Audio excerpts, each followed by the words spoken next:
Hello everyone, hope you all are doing good. So जैसे कि मैंने प्रीवियस 2 वीडियोस में आपको ग्रोथ एंड डेवलपमेंट का पूरा टॉपिक क्लियर कर दिया था। अब सीटेट में जो भी प्रीवियस ईयर क्वेश्चंस आए हुए थे वो मैं आपके लिए लेकर आई हूँ ताकि आपको आइडिया हो जाए टॉपिक वाइज कि क्वेश्चंस आते कैसे हैं। So let's start with the first question. तो जैसे कि उन्होंने पहला क्वेश्चन हमसे पूछा है कि जो चाइल्ड की डेवलपमेंट होती है वो किस चीज़ का रिजल्ट होता है। मतलब बच्चे की जब डेवलपमेंट होती है वो 2 चीज़ों के इंटरेक्शन से होती है। ये मैंने आपको बहुत पहले समझाया था, ठीक है।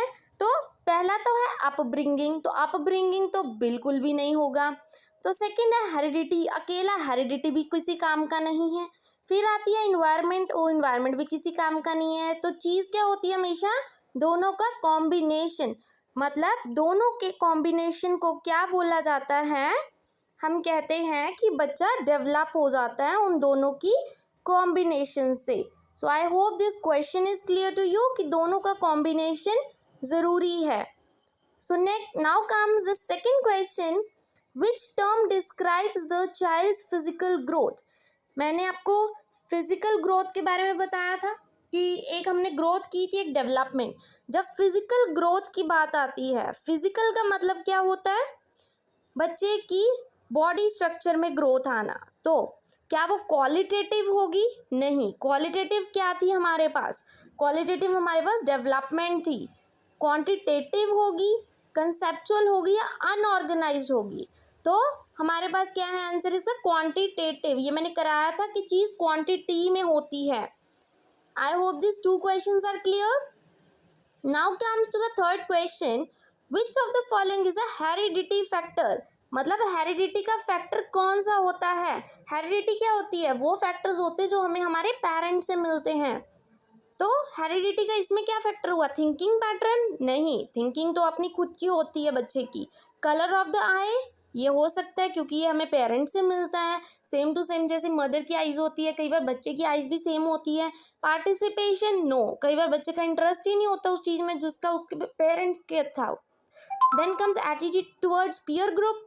नहीं, एटीट्यूड टुवर्ड्स पीयर ग्रुप भी नहीं है। तो इसका आंसर क्या हुआ? कलर ऑफ द आई बिल्कुल करेक्ट आंसर है। Now comes the fourth question, we all differ in motivation, intelligence, interest, this principle refers to. हमने प्रिंसिपल्स किए थे डेवलपमेंट के, तो उसमें जो प्रिंसिपल्स थे उसमें सबसे पहला प्रिंसिपल कौन सा था कि हर एक बच्चा अलग होता है। तो इसने भी यही बोला कि बच्चे की मोटिवेशन अलग है, इंटेलिजेंस अलग है, बच्चे के इंटरेस्ट अलग है। तो इसका ऑप्शन क्या हुआ? पहला ऑप्शन है theories of intelligence, heredity, environment या इंडिविजुअल डिफरेंस। ये तो हमें सबको पता है कि हर एक बच्चा अलग होता है, यूनिक होता है। तो मतलब क्या है? Individual difference. ये हमने प्रिंसिपल्स में किया था। I hope this 4 questions are clear. Then comes to a fifth question कि हेरिडिटी को हम कौन सा सोशल स्ट्रक्चर मानते हैं? क्या वो डायनेमिक होता है? डायनेमिक कौन सा होता है और स्टैटिक कौन सा होता है? स्टैटिक होता है जो एज इट इज रहता है, चेंज नहीं होता। डायनेमिक होता है जो चेंज होता रहता है। फिर आता है प्राइमरी, फिर आता है सेकेंडरी। बट इसमें तो सीधा है कि जो हेरिडिटी है वो तो फिक्स होती है, हमारे पेरेंट्स से मिलती है, तो वो क्या हुई? स्टैटिक।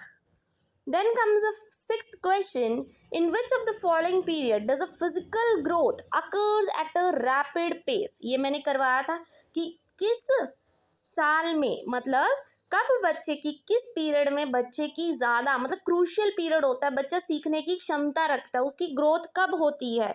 ये हमने बहुत क्लियरली किया था क्वेश्चन, मैंने करवाया भी था, कल आपको प्रिंसिपल्स में बताया था। इन्फेंसी और अर्ली चाइल्डहुड? नहीं, इन्फेंसी तो छोटा बच्चा हुआ, उसने क्या सीखना है, बेचारे बच्चा अभी। Second, adolescent and adulthood? नहीं, अडल्टहुड में भी नहीं सीखेगा। Early childhood and middle childhood? Third option is correct, early childhood and middle childhood. Early childhood and middle childhood में बच्चा सीखता है, ये आपको कराया था, ये क्रूशियल पीरियड होता है। Then comes the seventh question, which of the following is the most effective method to encourage the conceptual development in student? बच्चों का क्या करना है? कंसेप्ट क्लियर करना है। और कंसेप्ट क्लियर करने के लिए कौन सा मेथड अच्छा है? कि उसको पनिशमेंट देनी चाहिए? पहला तो गलत है, पनिशमेंट क्यों देनी है? उसके पुराने जो इनकरेक्ट आइडियाज़ है उसको सही आंसर बता के उसको बताना है कि अरे तू रट्टा मार, ये भी गलत है। मेमोराइज नहीं करना है, हमने तो कहा था कि हमने रिलेट करना है, बच्चे को रिलेट करवाना है बाहरले इन्वायरमेंट से। थर्ड है give student multiple examples and encourage them to use reasoning. ये थोड़ा बेटर लग रहा है कि बच्चों को एग्जाम्पल्स देनी और बतानी है कि इसके पीछे का रीज़न क्या है। New concept can be understood without reference, नहीं, जब तक आपको पिछले कंसेप्ट ही क्लियर नहीं है आप न्यू कंसेप्ट कहाँ से सीखोगे। तो इसलिए आपका थर्ड ऑप्शन बिल्कुल करेक्ट है। Then comes the eight and the last question, which is not the principle of development. इसमें से डेवलपमेंट का प्रिंसिपल कौन सा नहीं है। पहला तो डेवलपमेंट इज लाइफ लॉन्ग, ये तो सही है, हमने पढ़ा था डेवलपमेंट कॉन्टिन्यूस प्रोसेस होता है। Next is development is modifiable, ये भी हो सकता है, कुछ हद तक उसको मॉडिफाई किया जा सकता है।